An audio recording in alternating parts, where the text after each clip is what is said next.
بسم اللہ الرحمن الرحیم۔ بہت ہی زیادہ قابل احترام نوجوانوں اور میرے دینی بھائیوں، آج نوجوانوں کی شریعت سے اور اللہ کے بابرکت گھر مسجد سے دوری اور مذہب اسلام کے احکامات سے لاپرواہی نوجوانوں کی بڑھتی جا رہی ہے۔ یہ نوجوانوں کی حالت ان کے مستقبل کو تاریک اور بہت خراب کرنے والی ہے۔ میرے عزیز نوجوانوں، قیامت کے دن جن 7 لوگوں کو عرش کا سایہ نصیب ہوگا، ان 7 لوگوں میں ایک نوجوان بھی ہے۔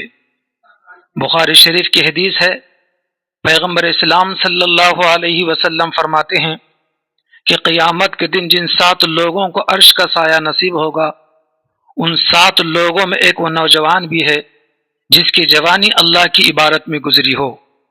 اللہ پاک روز محشر اس کو عرش کا سایہ عطا فرمائیں گے۔ بڑھاپے میں تو کوئی بھی عبادت کرتا ہے، بڑھاپے میں عبادت کرنا کوئی کمال نہیں ہے۔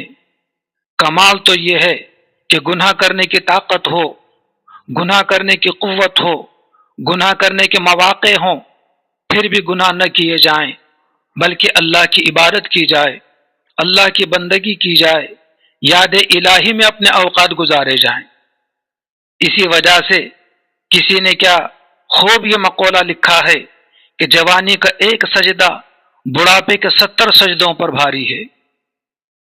میرے بہت ہی عزیز نوجوانوں، بڑا بد نصیب ہے وہ شخص جس کی صحت اس کا ساتھ دے لیکن وہ اپنے رب کے حضور سجدہ نہ کرے۔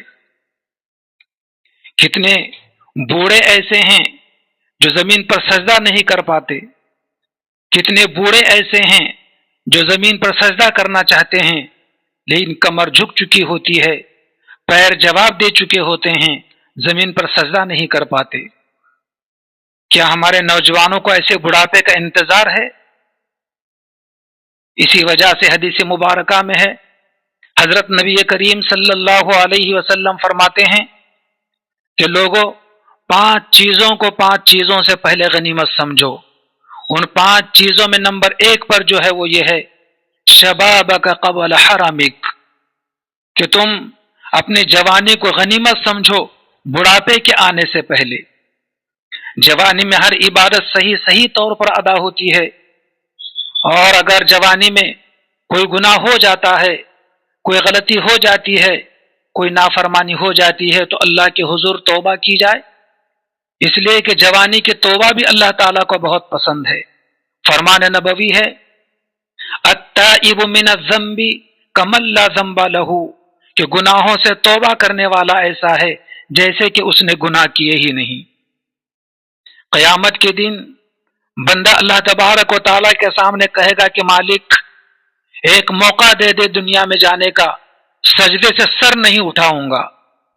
جواب ملے گا کہ نہیں، وہ وقت بیت چکا، فرصت ملی تھی، وقت ملا تھا، جوانی دی گئی تھی، ڈوبتے سورج نے، اٹھتے جنازوں نے تمہیں پیغام دیا تھا، تم نے اس سے کوئی عبرت حاصل نہیں کی۔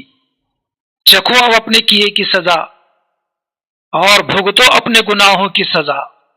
اللہ تعالی ہماری حفاظت فرمائے اور ہمارے نوجوانوں کو صحیح سمجھ بوجھ عطا فرمائے اور اپنے مستقبل کو سامنے رکھتے ہوئے زندگی گزارنے کی توفیق عطا فرمائے۔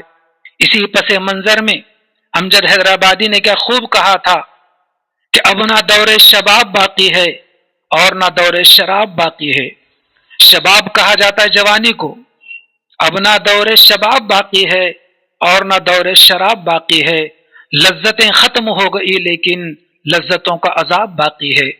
عزیز نوجوانوں، ہم دنیا میں کوئی گناہ کرتے ہیں، تھوڑے سر کے وقت کی لذت ہوتی ہے لیکن اس کا عذاب بڑا دیر پا ہوتا ہے، اس کی سزا بڑی خوفناک اور بھیانک ہوتی ہے۔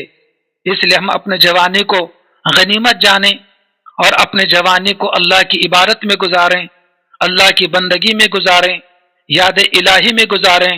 انشاءاللہ ہمارا مستقبل روشن ہوگا، جنت اور جنت کی لازوال نعمتیں ہمارا مقدر ہوں گی۔ اللہ تعالی ہمیں عمل کی توفیق عطا فرمائے، آمین ثم آمین۔